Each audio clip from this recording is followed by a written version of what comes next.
Hello, welcome everybody to the Plunge cast with your host John Curzon, and I'm over here. This is Chris, and we brought a new guy on today. His name is Mark Jordan. He's a cool guy. Hello, this is Mark Jordan. all right. So today, the topic of discussion is what's happening in Iraq right now. So, what do you guys want to talk about in terms of Iraq? Do you want to, you know, Why is Iraq on fire again? I thought we saved them. yes, why is Iraq on fire? Well, let's ask our guest Mark. What do you think about this whole situation? Yeah, what's Well, I'm going on? guessing the fire starts with the fact that there's oil everywhere and it's a flammable substance. Well, unfortunately, we're not talking about that kind of fire, Mark. I understand. Stop making light of the situation. This is fucked up. That's what I'm here for, comic relief. Anyway, so I'm just going to go over a brief little synopsis of what's currently happening. We'll go from there. So we have the Islamic State in Iraq and the Levant, otherwise called Islamic State in Iraq and Syria. So ISIL or ISIS, and no, not the ISIS from. Archer. Don't say it, you guys.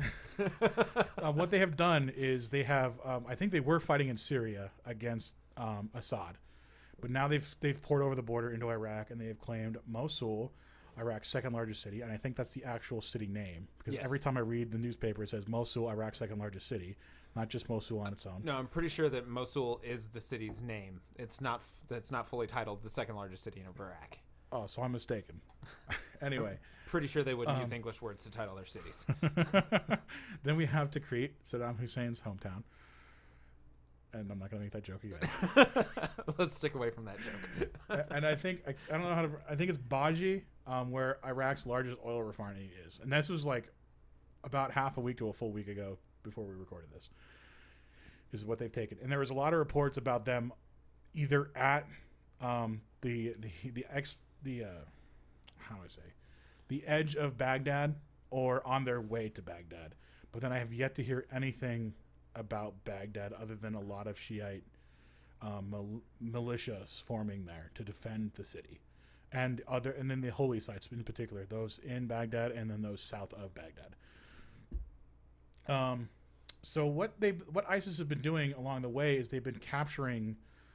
So they've been capturing towns, not just those three, or they've contested certain towns where the government, the military has not been able to stop them. And when they take over a town, they take over banks, humanitarian relief efforts, and local industries, and are basically siphoning money from them to use to support their own cause. I read one report. They they captured a bank and got like $500 million to support themselves. In another incident, they took over a power company and are using the money, selling the power to the city to support themselves. Did they actually get any money out of that bank? I don't know about.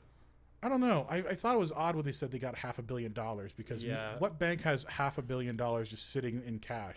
Banks. I'm It might almost be positive electronic. that was just- That they Banks transferred. It could be electronic, Speculation. but banks in other countries don't necessarily work how banks in the United States work as far as cash on hand. Certain banks in other countries will keep a lot more cash on hand, or even gold on hand as far as their basis of monetary value goes. So it could be that when it says $500 million, it could be $500 million in other forms of assets as well. Okay. Well, other reports I've seen there were some reports of Iraq soldiers surrendering weapons and uniforms to insurgents. I don't know if these soldiers were particularly Sunni soldiers because this group, the ISIS, is mainly exclusively Sunni. Because in Iraq, Sunnis are a minority, a sizable minority, about 30% from what I hear. But it also could be that you don't have much faith in your own government. So when you're going, because what happened is ISIS has acquired weapons that we brought into Iraq, and we left there for the government, and they may have gotten a hold of some of them, and they're like, wait a minute, these people are not just insurgents with small arms; they have potential firepower to use against us. These are the larger arms that we left there for the government, not just Right. the AK-47s that have been lying around for years and years. Yeah, or since the fall of Russia, Yes. or the USSR rather, because Russia's still around. Yeah, well, I understand where you're going. So in Iraq right now you have a Shiite majority, 60%, and they run the government. In fact, the prime minister, Nouri al-Maliki, is actually accused of persecuting Sunnis. And there have been a lot of reports about the military themselves being rather heavy-handed with Sunni civilians in particular, but civilians overall. I hate your dog. What is she doing over there? I got a dog, and she's great. Anyway, so the Iraq government has been asking the U.S. for intervention in airstrikes. The thing about that is they had asked us to leave. Like a couple years ago, we finally got out, and I think in 2011, and now they're wanting us back. And the Afghans sort of this too. Their prime minister, I can't remember his name off the top of my head. Not Morsi. That's Egypt. Not sure. But anyway, they had asked us to leave, and it's understandable because you have an unpopular occupying force, and you get political points just by saying, "Fuck America, get out." Even if you're here to help, get out. We don't need you. We can stand on our own. There's a pride thing there. There's America's an oppressor viewpoint there as well. Well, you're getting the sort of, as you were saying, the political and popular vote of the people. When the people have a bad view of us to begin with, if you can help get America out as a government, the people will sort of fall into your lap because you're getting what the people want. Right.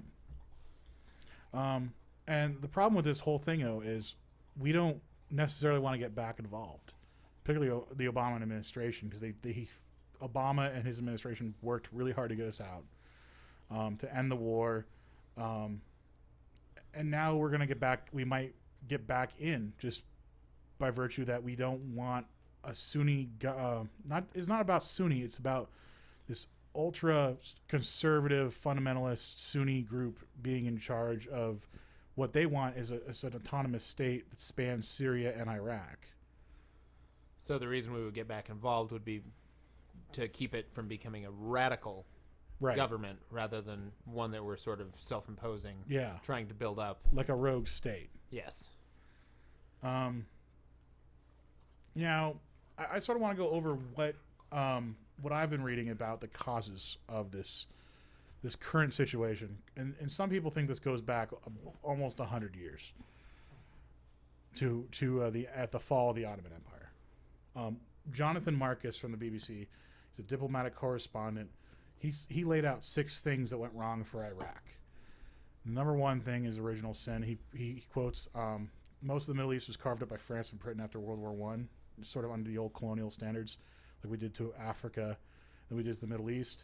There's a lot of the borders are just sort of straight lines there. Borders without logic. Yeah. It was more like, how can we divide up the territory that France and Britain like for ourselves, not how will this provide peace and stability in the region. Exactly. As a what used to be more of a tribal set of tribal nations, or for lack of a better term, not nations, setting up borders that paid no heed to those particular people and their lands. Yeah. And from what I understand with the Ottoman Empire, they didn't really do much governing in this part of their empire. And even by then, it was like the sickly old man of Europe. You're looking at what's now modern-day Turkey and Istanbul is where a lot of their power was. The edges along the Middle East, they weren't really too much of a concern with. No. So you had these groups that were sort of almost self-autonomous until Britain and France came in. And then you have the discovery of oil, which then, at that point, when Britain was there, it was literally like bubbling out of the ground. Yeah, at that point in time it was. And then untapped resources. Yeah, and then you're completely bringing almost your armies, but also your cities into modernization. And after the petroleum at this time was cheap, but not only that, but you have the internal combustion engine becoming very popular, and cars almost becoming democratic in that everyone has them. Getting to that point. Yeah. The affordability had just become something that your everyday man could almost afford one at that point in time. Plus the introduction of credit and the Western civilization made it to where if you couldn't afford one, you could set up a loan to a certain extent and get one for what you had at the time, make payments. So it did make them available to a much larger population than Right. original. And actually, this part of the world was actually fought over in World War II. Hitler wanted the oil nations of the Middle East for himself, Germany, Hitler and Germany, but Britain stopped him in this part of the world. Yes. Meanwhile, Rommel was carving up, North Africa until, we eventually got rid of him. Oh yeah. That's Well, not got rid of. I mean, he was, I think, stationed at Normandy on D-Day, and he had successfully guessed where we're going to land, but no one listened to him. I think you're correct. Well, yeah. The thing about Hitler was that he if you failed him once, he doubted you forever. This is true. So, but anyway, back to the Iraq situation. It was kind of strange that they did put Rommel there, Right. because he sort of was being trusted by Hitler even after good old what's his name was kicking his ass in Africa. Yeah. Patton. Yeah. That's right. Patton was sweeping him in northern Africa.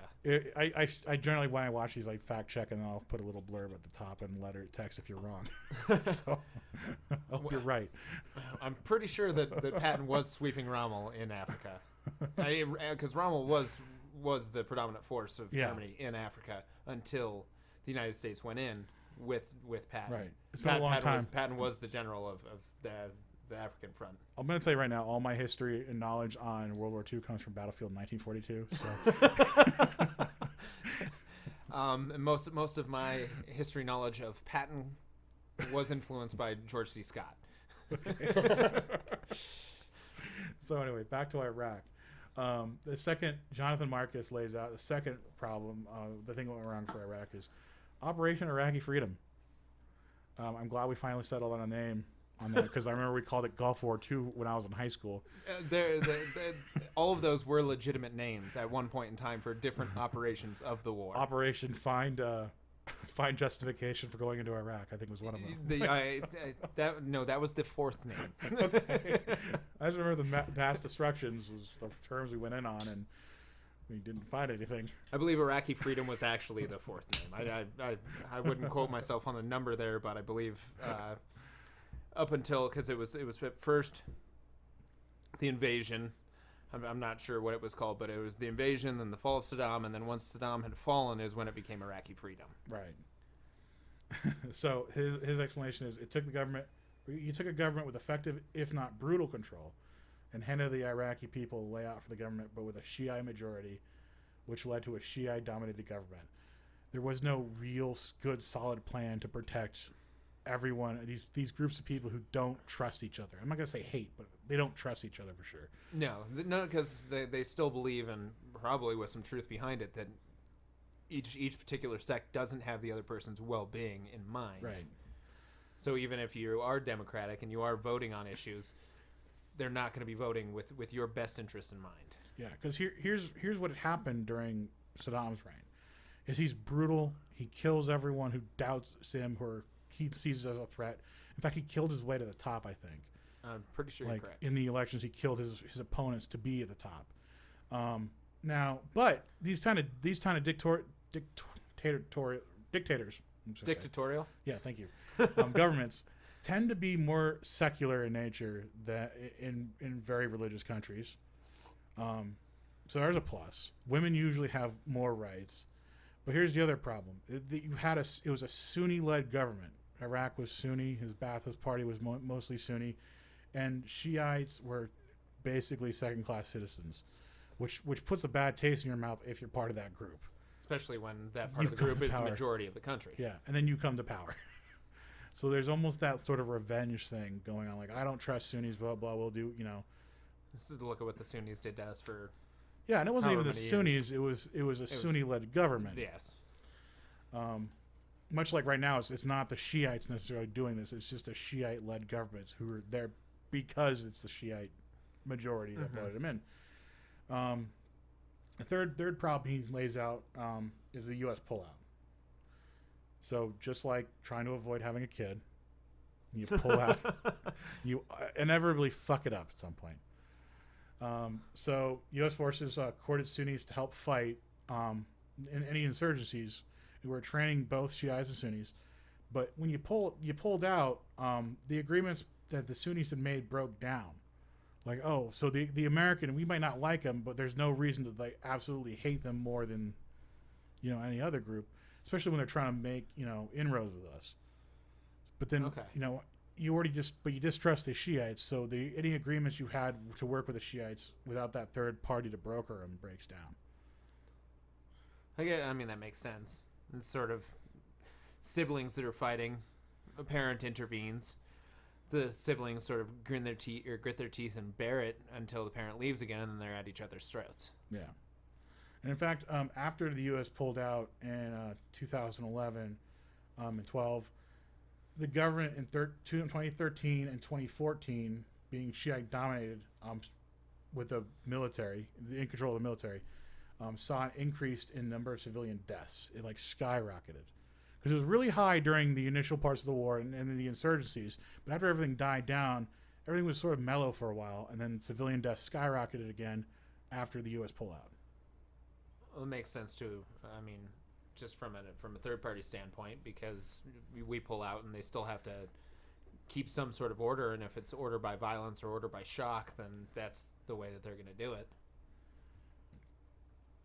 Right. Not a extremely effective way, obviously, but if that's the only way that they're used to ruling, or the way that they've seen is partially effective in the past, that's the way it's going to probably continue. Right. The fourth problem he lays out is sectarianism. The great paradox. This is the quote: "The great paradox of the U.S. overthrow Saddam Hussein is that by destroying Iraq as a regional player, they accelerated and facilitated the rise of Iran. Tehran saw the Shia in Iraq as its allies in a wider regional struggle." And this goes to that point about these different groups and these other countries having a vested interest in what kind of government's in Iraq. Well, If you're a Sunni ruling government, you want a Sunni ruling government in Iraq. If you're a Shiite ruling government in a country, you want a Shiite ruling government in Iraq. and that makes sense as well. I mean, I'm sure Iran would definitely work better with a government that sees its interests a little bit better. So I'm sure they've got their 2 cents that they're trying to fill in there. Right. The fifth one he lays out is economic and social failure. Basically, he was talking about sort of not only is it sort of the social dynamic between these two different groups, Shiites and Sunnis, but there's also an economic difference. Sunnis are more likely to be poorer and be lower on the social order than Shiites are. Why is that in particular? Well, he says, and I quote, "Sectarianism and the Sunni-Shiite divide is seen by many commentators in a kind of a chicken and egg situation. It is the sectarian difference in themselves that are the problem, or is it that the Iraq state's social and economic failure prompted more bitter divisions?" Iraqis, despite their country's oil wealth, are generally poor and levels of corruption in the country are very high.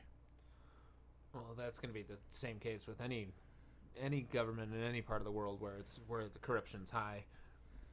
None of the financial or economic benefit comes down to the civilian level. Yeah, but I also think it's like in the areas that are predominantly Shiite are going to receive more benefits, like more infrastructure being built and all that, which then brings up the wealth of the people living there. If it's a Shiite-run government, of course that's the way it's going to be. You're probably going to get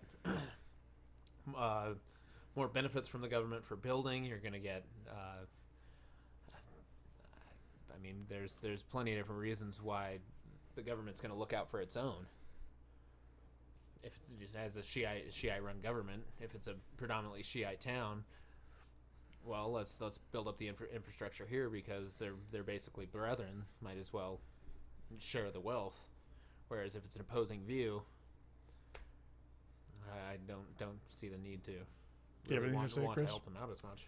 Well, currently right now, like the way I see it, the problem developed over basically the last couple of years is Iraqi's prime minister was basically corrupt, and he went through and started killing like even civilians. I want to say, I can't remember if that's true or not, but he led like a huge political divide in whatever factions were developing, and that has a huge backlash, and that's pretty much what ISIS is fighting against right now. As far as I can tell, they're trying to they see Maliki as like just a corrupt politician, and he kind of was, you know. I mean, if you drove through Iraq right now, or even like a year ago, you would have seen checkpoints everywhere, and there was still like a great divide in certain areas of that country, and you didn't want to be stepping over a border or a line where there was another faction, because you're going to wind up dead. And with an army of 750,000 people, they should be able to stop a movement like this, and it's amazing they're not able to. Do you know what the estimated population of the ISIS movement is? What is it, like 20,000 strong, maybe? I have no idea. So you would definitely think that they're able to stop them. You would think so. So I don't understand why it's even happening. Well, this is where the idea of those reports coming in about soldiers just laying down their arms and uniforms, like they don't want to deal with this. Right. Yeah. That was one incident. I mean, where are these troops now? Why aren't they fighting? Like, I don't know. They may have been pulled into Baghdad. maybe. That would be a pretty large occupying force for one city. The thing is, Chris, it happened almost like lightning speed at first, almost like a blitzkrieg. They took over those first few cities Very faster quickly. than the government could realize what was going on. Exactly, because you might have a lot of troops in any which town, but then you have a massive insurgency, and then you just overrun. I mean, how quick did it happen? Was this something that just developed over the last few weeks, or has this been going on for over a year and a half? Well, the thing is, they're in Syria, right, fighting Assad, and then parts of like outlying Turkey. Yeah, and then they've come over the border now, and it was almost so they already had a build up. It wasn't just like a few people right rallying people to the flag. It was they had already had a movement going, and they just decided. And I think Assad has been sort of ignoring these guys, hoping that they do spill over to Iraq, which they did, because he has other factions he's fighting against in his civil war. Exactly. So is it the majority of the ISIS movement that did just spill over, or is it just a little bit of the faction that spilt over into Iraq? I have no idea. The group of 20,000 that's the one thing that I was unclear on, is how many of them is 20,000 the majority of the force, or is that just the number of people who have spilled over the border into Iraq? Again, no idea. I don't have any numbers on terms of ISIS, but back to the whole. I want to go back to the thing where he said they see Maliki as a corrupt politician. They may very well think that, but I do know from what I've been hearing about ISIS is that maybe not all of them, but a lot of them, and particularly the leaders of this group, are super strict in terms of their religion, where it's not like, oh, you're this sect or that sect, but we're all Islam, we're all Muslim. They're seeing you as I don't know if kufar is the right term, but you're an infidel. You're not a Muslim. You're not part of Islam. They have a very strict definition of their religion. You could say the same thing about Maliki, though. I mean, like he didn't like the westernization of like his country. He didn't like the fact that the youth was cutting their beards off and shaving their heads to look like Marines. You know, they didn't like the fact that people started riding motorcycles in the street and stuff like that. I mean, he sees those people not like. He's a very fundamental.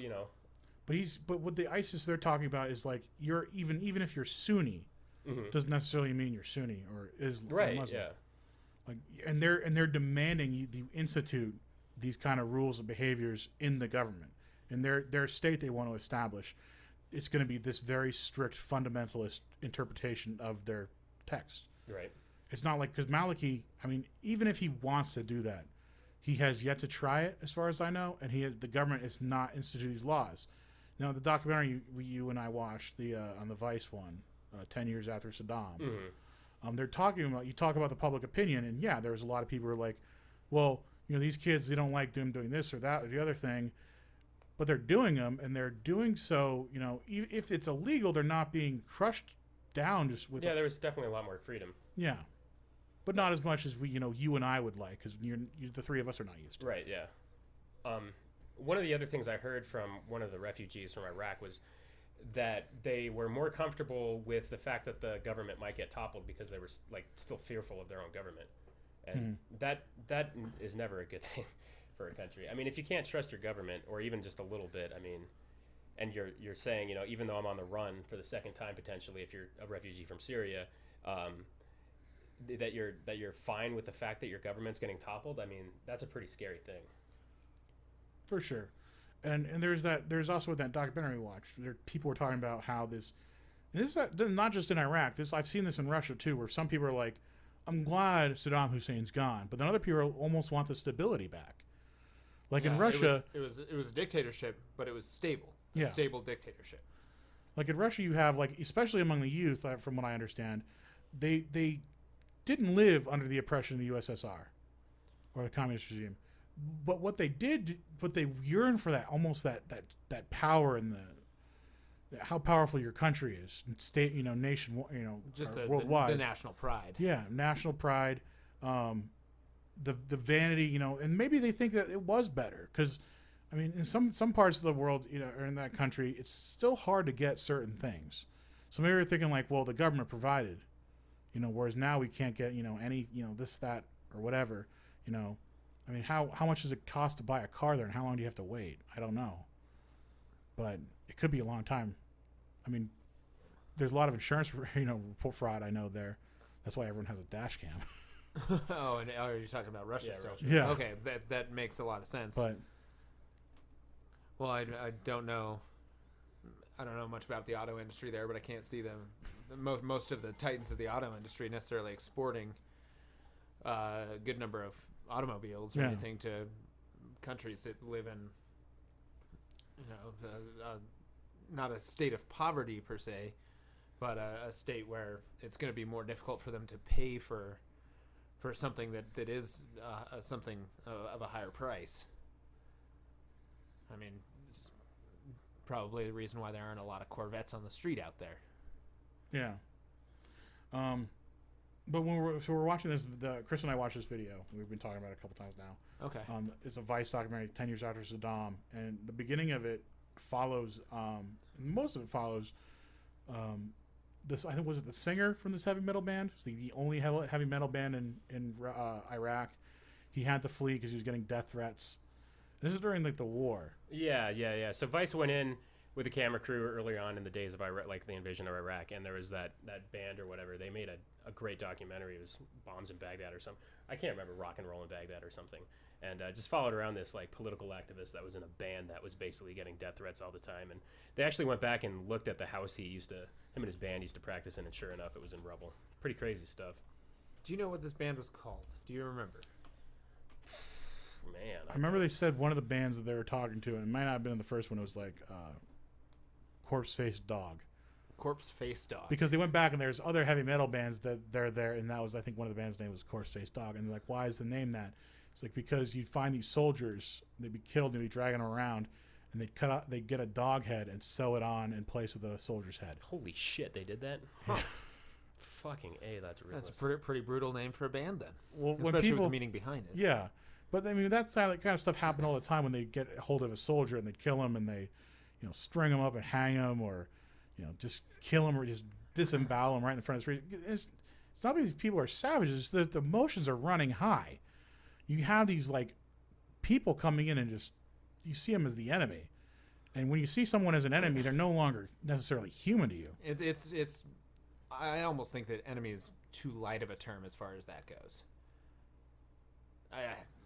At that point in time, with the emotions running that high, there's plenty of people with enemies out there, but I don't see them necessarily running on that kind of emotions. That's thorough loathing of everything that person stands for.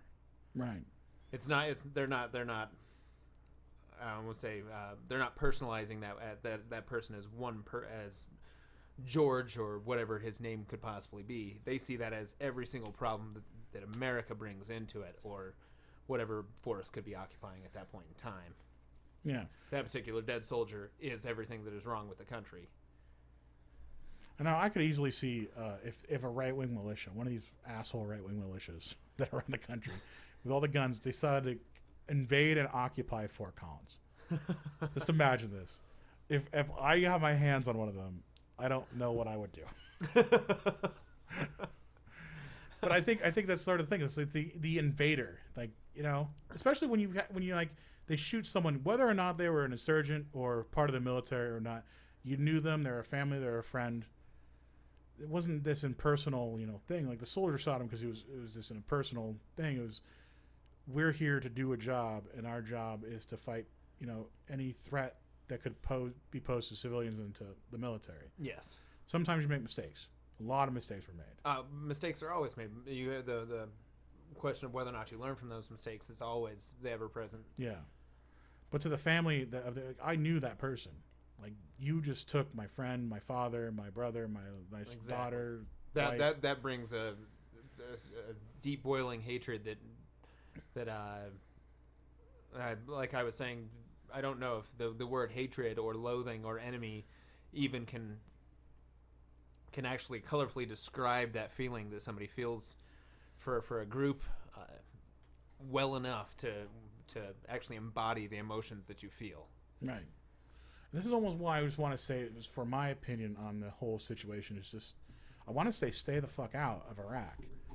But the problem is, as far as us going back, yeah, ever just leave these countries alone. Oh, I agree. But the problem I have with that is there's going to be a loss of human life that we are partially responsible for because we've made the situation that much worse. This is true. But you also have to question, if we do go back, can we make it better? Is there any benefit? Even I mean, is that temporary benefit that's going to possibly happen going to outweigh any sort of deficit or problems that will arise after us going back?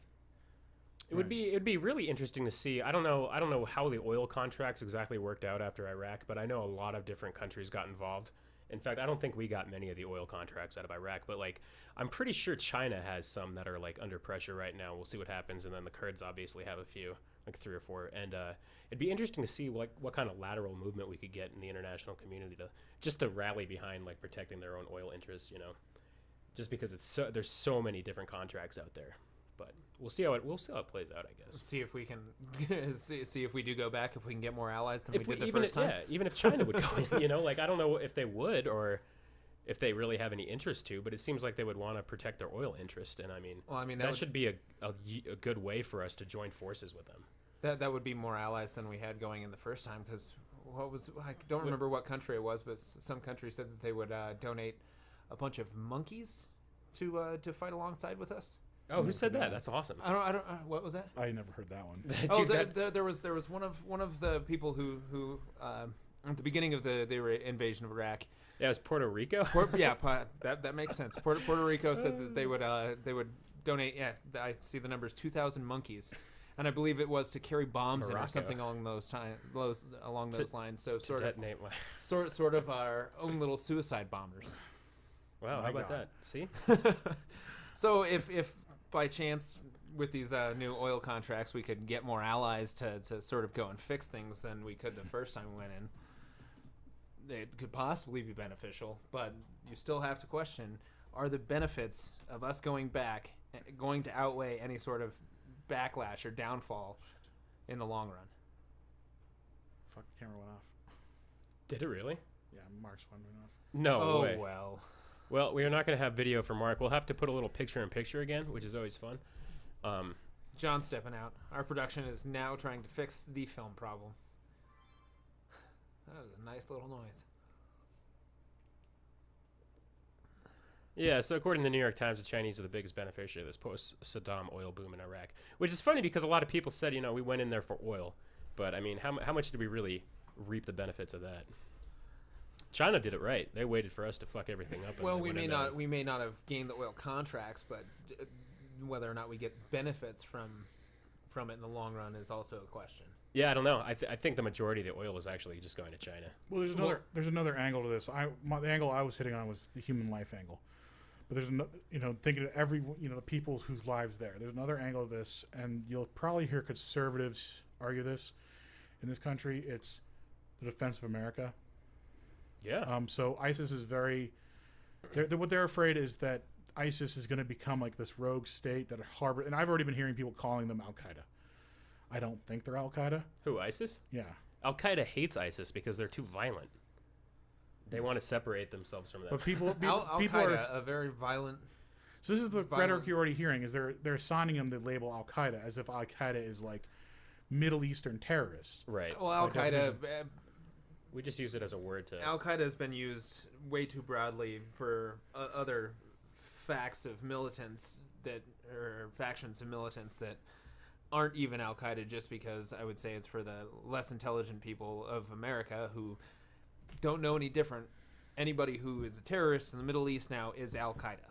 Well, intelligence aside, the fact that people are referring them as Al Qaeda already is hinting at what they fear, and Yes. that is a rogue state that we have no control over that's going to harbor terrorists. And yeah, it's going to be a backlash of probably terror in this country. Yeah, is what I've they're already afraid seen. of. I've already seen pundits on various news networks argue that America is now less safe as a result of this insurgency, and we haven't been this unsafe since 9/11.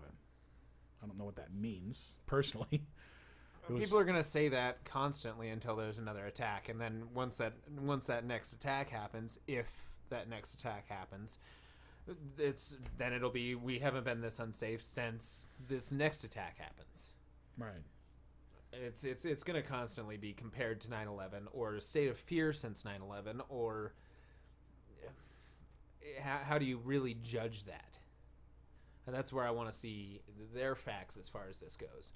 We haven't been this unsafe. Well, how do you judge safety? How do you judge the level of safety? How do you judge our preparedness for in-country attacks? You don't actually know until you see stats of people trying things or plots being I don't know, stopped in one way or another. There's no real way to judge that. That's one of those things that pundits will always throw out because it's one of those vague facts that can't be checked in any way, shape, or form. It's a fear tactic as far as I'm concerned. Well, they do have a Black Hawk helicopter. That's fucking terrifying. They got it from And they us. can fly it around, too. How did they get trained to fly one of those? I'm sure you can find an instructional YouTube video on it. Right, just fucking download the manual. All right, so Chris, here are some numbers I found really quick. Some sources believe that the group is formed of 5,500 foreign fighters. Oh. That is its backbone, as well as 2,000 Syrians from the northern part of the country and about 15,000 people performing secondary roles. Whoa. There's also a special unit consisting of 250 militants. So how big is the Iraqi force? I don't know. That's just ISIS as a whole. You found numbers on? Yeah. Okay. How about that? So even then, it's roughly This is roughly from- what, 15,000 I think at the most. edit here is from last year, too. And then, even then, the numbers come to maybe 15,000 at most. Right. But that's a whole year ago.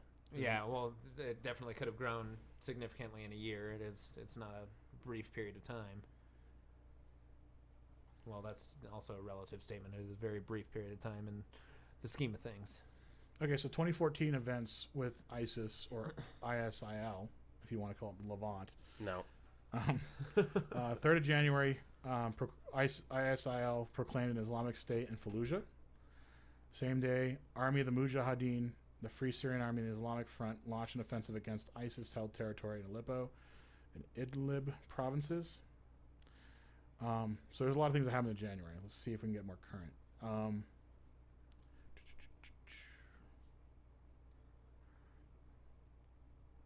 So a lot of this has to do with Turkey too, because I mean Syria, Turkey, and Iraq are almost in like a line of each other. Yeah, pretty closely grouped. So on the 5th of June, militants stormed the city of Samarra in Iraq before being ousted from the city by airstrikes from the Iraqi military. The 6th, ISIS militants carried out multiple attacks in the city of Mosul. 7th, militants took over the University of Anbar in Ramadi, or Ramadi. I don't know how to say it. Ramadi. Pronounce these words. Sorry for if any person from the region is watching. Iraq and held 1,300 students hostage before being ousted by the Iraqi military. The 9th, Mosul fell to ISIS control. Is that the 9th of last month or this month? June. Okay, so that is the most current. 11th of June, ISIL seized the Turkish consulate. I heard about this because there was like something like 40 staff members that were being held. Kidnapped the head of the diplomatic mission and several staff members. This is when you know you can't really trust an organization or a country when they don't respect your embassies or consulates. This is very true. That's supposed to be something that's sacred. It's off limits. Because that's actually technically like usually it's foreign soil. Yes. On the 13th, because there could be 15 different embassies in that particular area. Embassies and consulates. Yep. That's when they're attacking multiple countries within one country. Yeah. Sovereign soil of whether it's our embassy, say it is our embassy, then they're attacking the United States while being in Iraq. Right. Navi Pillay, UN High Commissioner for Human Rights, on the 13th said that the ISIS fighters have been actively seeking out, and in some cases killing, soldiers, police, and others, including civilians, whom they perceive as being associated with the government. And today is the 14th. So just in this last week and a half, I mean, they got Mosul, they got several other cities, they tried to get other cities, and they've potentially had over thousands of hostages at various points that they then released, I guess. But I mean, this does it say whether or not they've released the hostages, or is that something? It said they probably released the hostages when they were ousted by the Iraqi military. The 1,300 students. I would sure hope so. I hope that some of those students weren't casualties in the meantime. They very well could have been. I mean, this is just a Wikipedia page. Well, we all know how far Wikipedia goes, so take it with a grain of salt. There are some facts on Wikipedia, but also things can be strewed by one way or another. I think I did a lot of research. I'm also doing research as we're going. Well, that's never good. No, it's not a bad thing. Well, I didn't think to look up numbers until Chris mentioned it today. Whoops, sorry guys. Oh, no worries. Better to be at least a little bit accurate. Anyway, I got a couple more notes I just want to go over real quick that I was able to find. And I think I got this off of the BBC again. There's a tangle of alliances among the various players in the region, us included. And when I say us, I mean the United States, not the three of us, Well, I think everybody knows that I don't have any forces over there at the moment, so... Well, you didn't send any monkeys over? No. Nope. Because Puerto Rico did not help me out with 2,000 monkeys. I'd want to be one of those countries that sent like 6 people and then withdrew my forces when things started going south. We haven't had any casualties yet. We're taking back our 6 soldiers. There's a lot of those countries that like sent over a very small number of people and then later withdrew. Yeah, like 5. Who was that? That sent like 5 troops over. I think that might have been Fiji. Was it France? I don't know. Oh no, France didn't send anybody. Okay. France refused. It was just us and the UK, right? I mean, I believe so for the most part. Those were the 2 predominant. And forces. sorry, it was Morocco that wanted to donate monkeys. The monkeys. And I can't even tell if that's true. I believe you're correct. I believe Morocco is correct. Wild monkey. Well, Puerto Rico too. I don't know. It's hard because the news sources aren't very reliable. Well, I am briefly remembering back then. I do believe that it was Morocco instead of Puerto Rico. Well, according to DailyKitten.com, Puerto Rico decides to ship wild monkeys to Iraq as well. That's from the Daily Kitten. The Daily Kitten. Excellent. That's a noteworthy news source. God damn. But no, I'm pretty sure that it was Morocco and not Puerto Rico, seeing as how Puerto Rico is it a colony of the United States or a territory of the United States? Puerto Rico? Yes. It's a sovereign territory. Territory of the United States. They got some good banks over there. And they're having talks about statehood, but nothing's gone through yet. They have talks of it every year. They actually had a vote that reached over 50% of the populace in support of it. But the government still shot it down. No, I think there was no action by the United States government. Oh, is that what it was? Because I thought it's on the ballot every year in Puerto Rico for them to become a state. I don't know exactly what happened. Typically But it was shut down. It was like sort of that historical thing, like, oh, we finally have 50% of the majority, or in the majority at least in the country. Statehood. Okay. But then nothing happened. All right. I think that. But anyway, sounded familiar now. Not getting off another tangent. I know, seriously. And we're running out of batteries.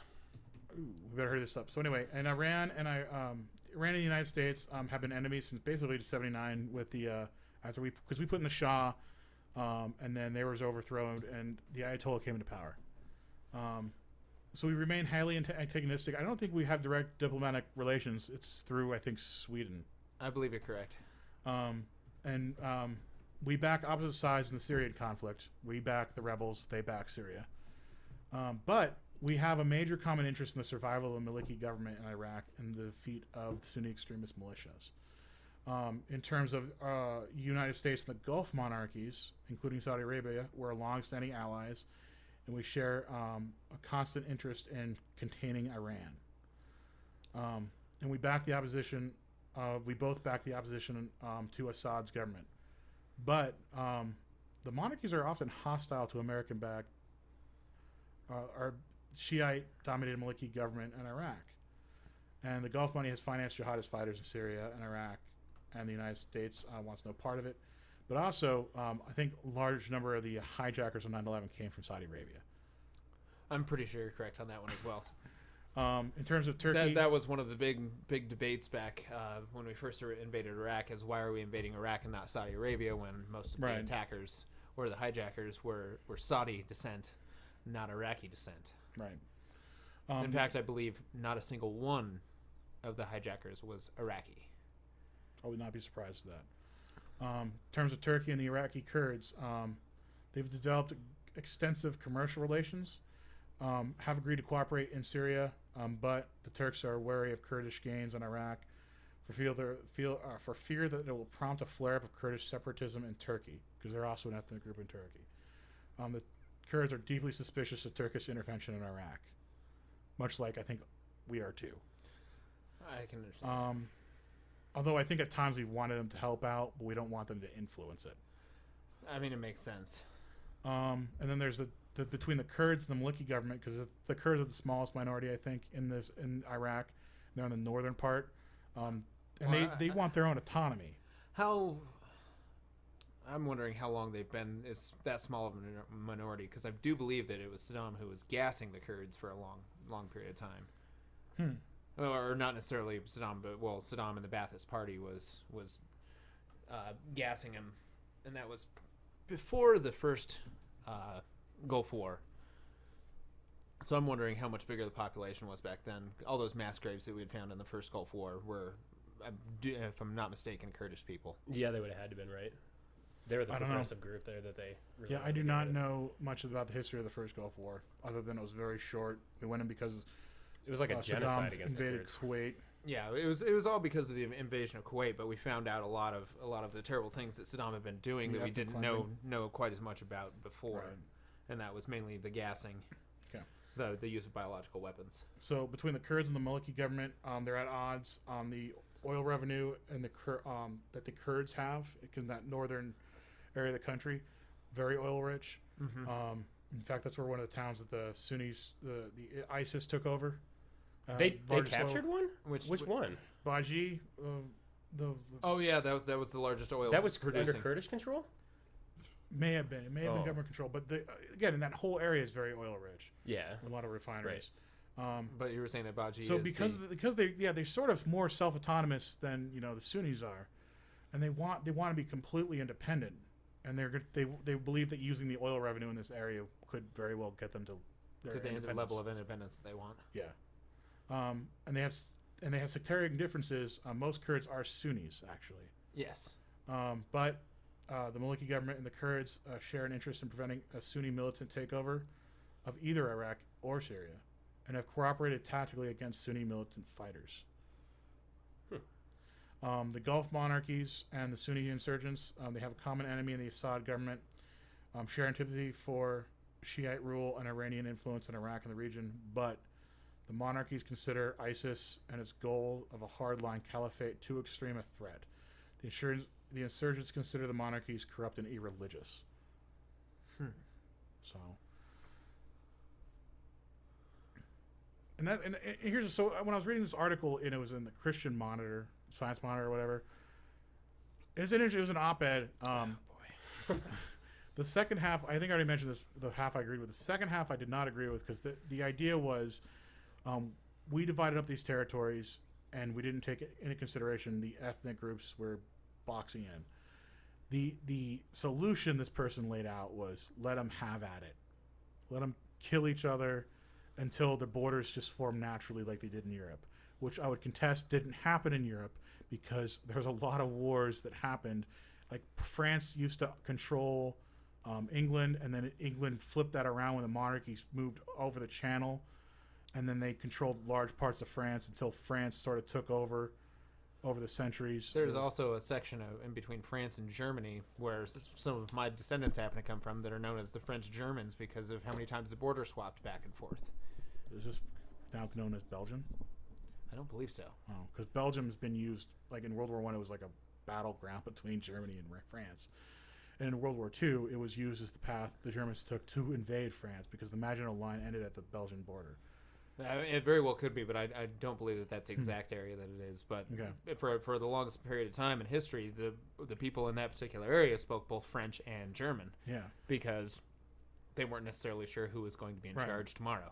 I think the problem this article missed about the European analogy was that, yeah, there's ethnic groups there, but a lot of times it wasn't just an ethnic group. What it was ethnically imposed by the kingdom.